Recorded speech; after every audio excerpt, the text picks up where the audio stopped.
কর্মীরা আপনাদের সবচেয়ে কাছের বন্ধু, আমার নেতারা আপনাদের সবচেয়ে কাছের সেবক। জুলাই আগস্টের আন্দোলনের পরে আমাদের 10 মিনাগোলা সহ গোটা বাংলাদেশ যখন অরক্ষিত ছিল, পুলিশ র্যাব বিজিবি ফাংশন করছিল না, সে সময় আপনারা দেখেছেন এরকম হলুদ জামা পরে হলুদ কোটি গায়ে দিয়ে ইসলামী আন্দোলনের কর্মীরা আমার হিন্দু ভাইদের মন্দির পাহারা দিয়েছিল। আপনারা দেখেছেন হিন্দু মুসলমানের সকল ব্যবসা প্রতিষ্ঠান আমার নেতা কর্মীরা পাহারা দিয়েছিল। অন্য কেউ কিন্তু আসে নাই, তারা বরং ঘাট দখল করেছে, চর দখল করেছে, টেম্পো স্ট্যান্ড দখল করেছে, মার্কেট দখল করেছে, ঠিক কিনা? পাথর দিয়ে মানুষ হত্যা করেছে, পুলিশ সঙ্গে স্বামীকে বেঁধে স্ত্রীকে ধর্ষণ করেছে। অতএব এমন দলগুলি থেকে যত ভালো প্রতিনিধি আসুক না কেন, তাদের চরিত্র একই হবে, ঠিক কিনা? চরিত্র পরিবর্তন হয় না, চরিত্র পরিবর্তন করা যায় না।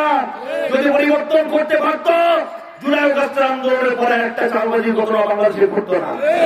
যদি চরিত্রের পরিবর্তন হয়ে যেত, জুলাই আগস্টের আন্দোলনের পরে বিভিন্ন কোম্পানিকে শেল্টার দিয়ে বড় বড় মোটা দাগের চাঁদাবাজি করে এখন আবার নির্বাচনে আসছে, টাকা খরচ করছে। এই টাকা কোথায় থেকে আসছে আমরা জানি, এই টাকাগুলি কোথায় থেকে আসছে দেশের মানুষ জানে, ঠিক কিনা? সুতরাং এখন একদম দরবেশ চাচ্ছেন, দরবেশ বাবা, এই দরবেশের চরিত্র সবাই জানে। এই গলাচিপা 10 মিনার মানুষ কেউ অজ্ঞ নয়, কেউ মূর্খ নয়, ঠিক কিনা? সুতরাং যারা বিভিন্ন ভাবে বিদেশি এজেন্সির সঙ্গে সম্পর্ক রাখে, বিভিন্ন ভাবে দুর্নীতি করে, আমাদের মেধাকে দুর্বল করে দিয়ে কোটায় চাকরি দেওয়ার জন্য প্রস্তাব ফাঁস করে, যারা বিভিন্ন ভাবে টেন্ডারবাজি করে, চাঁদাবাজি করে, এদেরকে গলাচিপা 10 মিনার প্রত্যাখ্যান করতে হবে। আমার ভাইয়েরা, ইনসাফ প্রতিষ্ঠা করতে হলে ইসলামের বিকল্প নেই, ইসলাম ছাড়া ইনসাফ নেই, ইসলাম ছাড়া ইনসাফ আসতেও পারে না। এজন্য আপনারা তো আমাদের চরিত্র জানেন, আমাদের চরিত্রের ব্যাপারে আপনারাই সাক্ষ্য দিয়েছেন।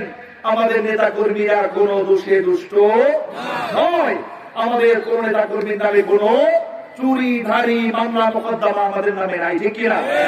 আমার ভাইয়েরা, আমি বলবো যারা এদেশের বিভিন্ন সময় মানুষের কাছে গিয়ে মানুষের ম্যান্ডেট নিয়ে খেলা করেছে, এবার তারা যত ভালো কথাই বলুক না কেন, মানুষ একটা নীরব বিপ্লব ঘটিয়ে দেবে ইনসাফের পক্ষে, ঠিক কিনা?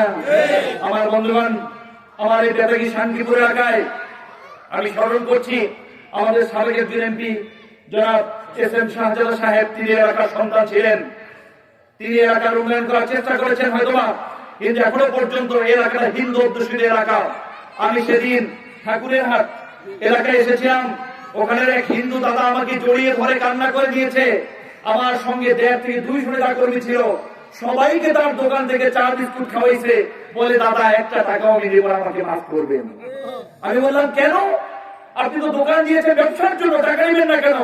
বলে আপনারা আসলে আমরা শান্তিতে থাকবো, আপনারা আসলে আমরা নিরাপত্তা পাবো, আপনারা আসলে আমাদেরকে কেউ হুমকি দিতে পারবে না, আপনারা আসলে আমাদের ভাই বোনরা নিরাপদ থাকবে।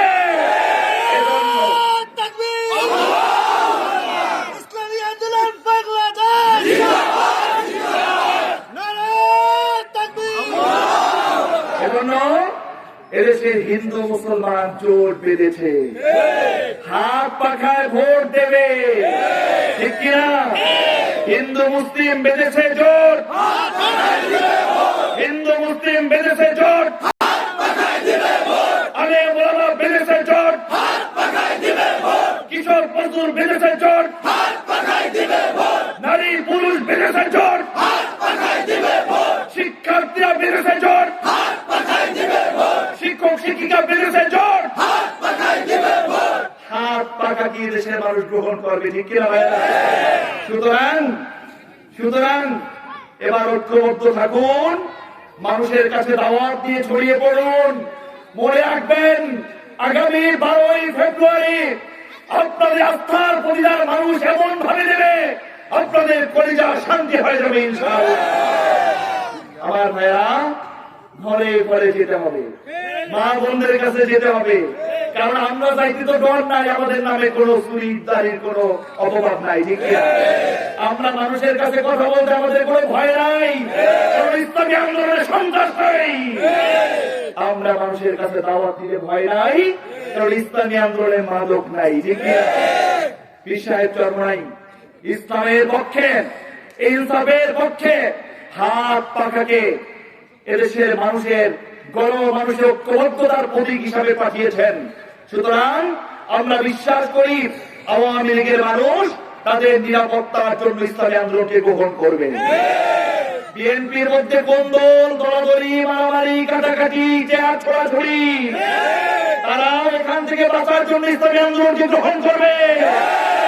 এবং হেফাজতে ইসলাম বাংলাদেশ এর মোহতারাম আমির আল্লামা শাহ মুহিবুল্লাহ বাবুনগরী ইসলামী আন্দোলন বাংলাদেশকে সমর্থন করে যে অভিনন্দন বার্তা জানিয়েছেন, সকল দলমতের ওলামায়ে কেরাম ইসলামী আন্দোলনকে গ্রহণ করবে, ঠিক কিনা? চরসিয়া, ফুরফুরা, জোনপুরি, বাঙ্গাসিয়া, মোকামিয়া সকল তরিকার ওলামায়ে কেরাম ইসলামী আন্দোলনকে গ্রহণ করবে। হিন্দু ভাই বোনেরা তো আছি, ঠিক কিনা? অতএব আগামী গলাচিপা দশমিনা হবে হাত পাখার গলাচিপা দশমিনা, আগামীর গলাচিপা দশমিনা হবে উন্নয়নের গলাচিপা দশমিনা, আগামীর গলাচিপা দশমিনা হবে জালেমদের উপরে বাস্তুন্দের বিষয়ের গলাচিপা দশমিনা, ঠিক কিনা ভাইয়া? সুতরাং উন্নয়নের গল্প ছেড়ে দিন, আমি তো বরং এই কথা বলি শেষ করব যে উন্নয়নের গল্প যারা করেন তাদেরকে আমি যে চ্যালেঞ্জটা কয়েকদিন ধরে দিচ্ছি, আমার চ্যালেঞ্জ কেউ নিতে পারবেন না। আমি বলেছি আমার চেয়ে বেশি উন্নয়ন এই গলাচিপা দশমিনায় কেউ করতে পারবেন না। তার কারণ আমি 100 চুরি বন্ধ করতে পারবো, আমি 100 চাঁদাবাজি বন্ধ করতে পারবো, যার কারণে আমার 100 উন্নয়ন হবে। আমার 1 টাকাও চুরি কেউ করতে পারবে। আর আপনারা তো ভাই চাঁদাবাজি করে দল চালান, আর সরকারি বরাদ্দ চুরি করে নেতা কর্মীদেরকে চালান। আপনারা চুরির বিপরীতে যাইতে পারবেন না, এজন্য শুধু উন্নয়ন পর্যন্ত করে থেকে থাকেন। আর আমি বলি উন্নয়ন তো করবোই করবো, 100 চুরি বন্ধ করবো, যার কারণে 100 উন্নয়ন নিশ্চিত হবে, ঠিক কিনা? এলাকার যতগুলি মন্দির গির্জা আছে সবগুলি মন্দির, গির্জা, মসজিদ, মাদ্রাসা, সরকারি বেসরকারি যত প্রতিষ্ঠান আছে সমস্ত প্রতিষ্ঠান কাঁচা ঘর থাকলে পাকা করে দেবো ইনশাআল্লাহ। জরাজীর্ণ অবস্থা থাকলে আমরা তো উন্নয়ন ঘটিয়ে দেবো ইনশাআল্লাহ। রাস্তাঘাটের যে বেহাল দশা ইনশাআল্লাহ ফার্স্ট প্রায়োরিটি হিসাবে নির্বাচিত হওয়ার পরে এই কাজটাকে গ্রহণ করবো ইনশাআল্লাহ। সুতরাং আর ভয় নাই, শঙ্কা নাই, আর কোন হতাশা নাই, ইসলামী আন্দোলনের হাত পাখার বিজয় চাই। আল্লাহ আমাদের সবাইকে কবুল করুন, পড়ে আমিন। নাসরুম মিনাল্লাহ ওয়া ফাতহুন করিম ওয়া বাশশিরিল মুমিনিন। আসসালামু আলাইকুম ওয়া রাহমাতুল্লাহি ওয়া বারাকাতুহু।